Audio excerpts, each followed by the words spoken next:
नाना ने यह सुनने के बाद तय किया कि अब वह इस मामले में दखल नहीं देंगे, लेकिन हमेशा इसे छिपाकर रखना भी कोई हल नहीं था। इसलिए बेटी की शंका दूर करने के लिए अगले दिन सुबह सुबह पिता गाड़ी से छोटी मेई को लेकर जंगल की ओर निकल पड़े। फिर दाशान अपनी बेटी को उस रात वाले परित्यक्त किले में ले गया जहां उसने रूप बदला था। वहां उसने उसे एक ऐसा राज बताया जिसके बारे में उसने कभी जिक्र नहीं किया था। दरअसल उनके परिवार में एक भयानक रहस्यमयी श्राप पीढ़ियों से चला आ रहा था। हर बार पूर्णिमा की रात को परिवार के पुरुष भयानक वेयरवुल्फ में बदल जाते थे। परिवार की सुरक्षा के लिए ही वह इस किले में छुप जाता था और छोटी मेई की मां से कहता था कि उसे लोहे की जंजीरों से बांध दे, क्योंकि एक बार वह वेयरवुल्फ बन जाता तो सिर्फ मारने और जिंदा जीवों को खाने वाला राक्षस बन जाता। यही वजह थी कि छोटी मेई की मां हर पूर्णिमा की रात एक सुअर लेकर घर से निकलती थी। कभी उसने सोचा था कि सब छोड़कर चला जाए, लेकिन पत्नी और बेटी उसकी सबसे बड़ी कमजोरी थी।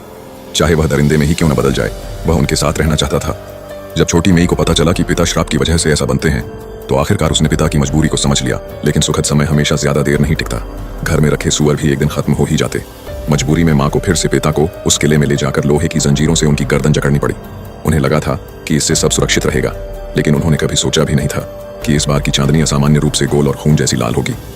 इस बार जब दाशान वेयरवुल्फ में बदलेगा तो उसकी ताकत और हैवानियत दोनों अपनी चरम सीमा पर होंगी।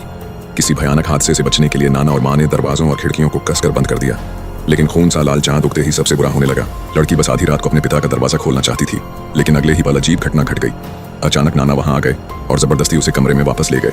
मगर मां और बेटी की डरी सहमी आंखों के सामने नाना केवल यह कह पाए कि दरवाजे की आवाज हवा की वजह से थी, लेकिन जो टकराने की आवाज आ रही थी वह बहुत नियमित और तेज थी। साफ लग रहा था कि यह किसी इंसान या फिर किसी दरिंदे का काम है। यह सोचकर नाना का दिल जोर से धड़कने लगा। उन्हें तुरंत एहसास हुआ कि आदमी वेयरवुल्फ में बदलने की प्रक्रिया में असफल हो रहा है। इसलिए उसे रोकने के लिए उन्होंने तुरंत घर के सभी दरवाजे और खिड़कियां बंद कर दी।